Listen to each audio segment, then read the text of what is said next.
So a couple of years ago at one of the Lusk real estate events, Sam Zell was the keynote speaker, and he got up front and he said, IRR is bull. And he said it in more colorful language than I can. But that's what he does, and he said it, and the audience laughed.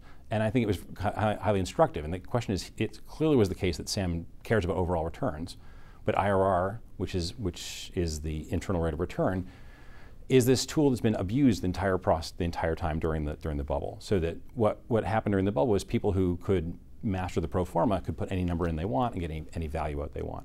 And so he'd seen enough pro formas that had wildly optimistic assumptions about rent growth and about sales prices and dispositions, so that any deal could be made to look good. And so what I think what he was getting at was that really there was a need to be a focus on the fundamentals that go into the numbers, not just the pro forma analysis itself. So the focus on finance to the exclusion of the things that drive the numbers in the pro forma was the real thing that caused the bubble.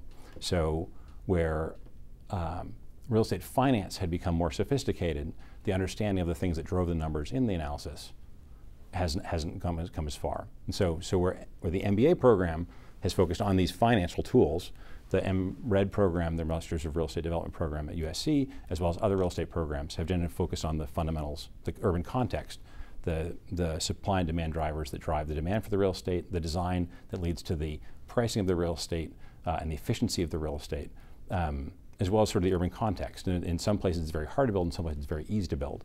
And so you can't have high rent growth in places it's easy to build. Understanding the urban context in Houston is different than it is in California. So in the program I run here at USC, we spend a lot of time, we spend equal time on finance. It's a significant part of the education process, but we spend just as much time on design, understanding the physical product and how that generates value, as we do on the urban context, the regulatory environment, the neighborhood analysis, the stakeholder analysis, the public policy regime, et cetera. So, and we feel very strongly that actually understanding all of these things is really important, actually understanding the sources of value in real estate.